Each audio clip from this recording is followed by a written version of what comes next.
I'm John Mayer. As promised, in this video, I'm going to give you my power tools for family discipline. This is also very effective, especially effective, for teenagers and tweens. So let's just get right into it. The first power tool I call impose discipline. Now that sounds like I'm being redundant, but you need to seize every opportunity that you can in which to impose discipline. Because discipline is teaching. So these are teaching moments. Think of it that way. So seize the moment to impose discipline. The second big power tool is no yelling. Now, so many of us professionals are telling you that. You need to listen to us. As soon as you begin to yell and to raise your voice and to get yourself aggravated in your approach to discipline, you've lost. Think about it. What happens when your boss comes in, screams and yells, throws papers down on your desk, and demands that you do something? What most people do is literally shut their ears and don't listen, and they don't hear the message. Your child is going to do the same thing. My third power tool, and this is controversial, now you have to bear with me here. Discipline has to hurt. So many times when parents impose discipline, the problem is it's not effective. The child isn't really, excuse the expression, hurt by it. Of course we don't want to hurt our children. I mean, no physical discipline, no spankings, etc. But they have to feel a punishment with the discipline. That's okay. It's, may not be politically correct to say it hurts or the word punishment, but those consequences the child has to feel. Next, be a powerful parent. Don't hesitate when you impose your discipline. And also, don't change the discipline when you're enacting it and it's having its day with the child. Don't give in and don't let the child negotiate out of the discipline. It's very important. So once you start this habit, that child will be negotiating every discipline and consequence they have. And then you don't become a powerful parent. Next, and again, this is one of my statements that I have to explain. Be in the child's face. Don't be a type of parent that imposes discipline from the other room and yells across the house, do this or don't do this or stop that. You need to be right there present in the child's space. It's the most effective disciplining that you can do. And if they don't do some things that you tell them to do, again, be in their space and take them by the hand, figuratively, and make sure that they do what you want them to do. It's okay to stand in front of the TV or the computer and stand there with your arms folded saying, I'm going to be here until you do this. That's great parental discipline. Similarly, my next one, don't fight. Discipline is not a negotiation. Family rules are not a negotiation. Don't fight about this.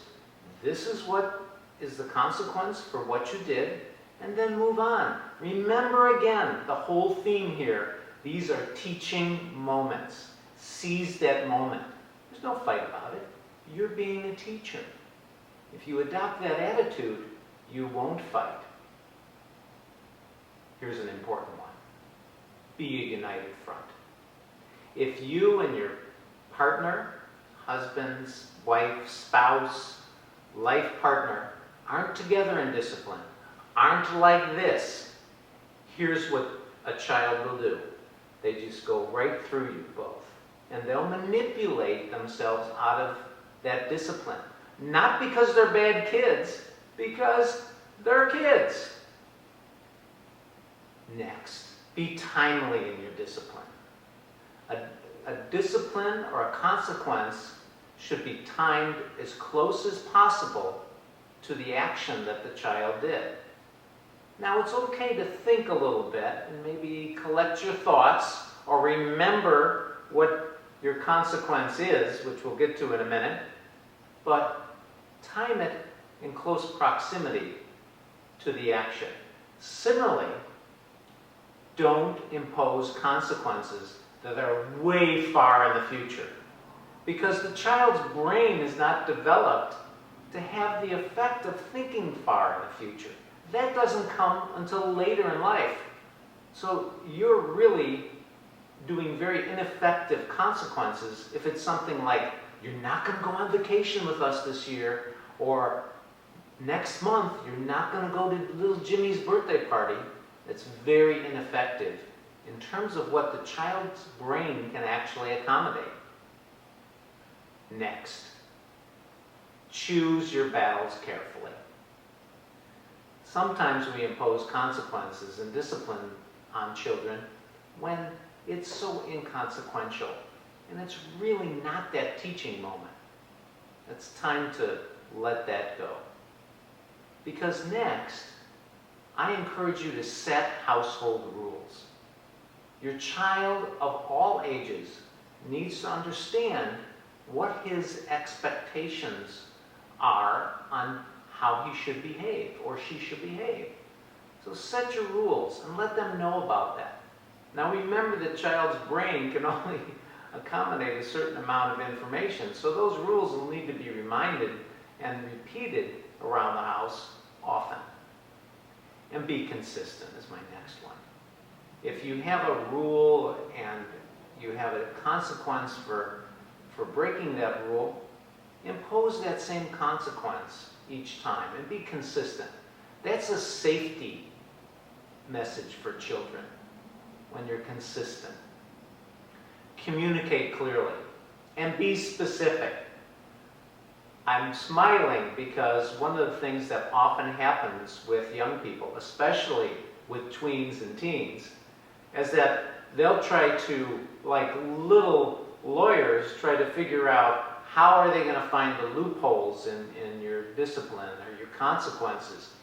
And that's because you haven't been concrete and clear and haven't communicated directly the consequence and all its ramifications. So make sure you're very specific, concrete, and clear when you establish your consequence. Be patient is my next one.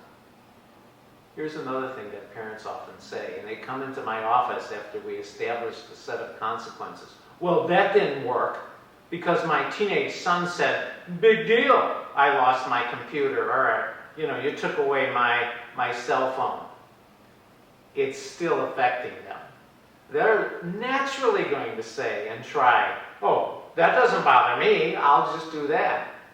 Don't be fooled by that, and be patient. And quite honestly, and this is one of those little family secrets, parenting secrets that I like to talk about, sometimes it's just the fact that you're imposing a discipline or a consequence that is effective. So be patient. Now finally, this is very important. Lower your expectations as a parent.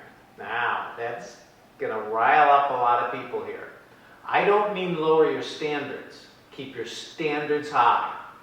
But your expectations of how your child will perform, you need to keep in check.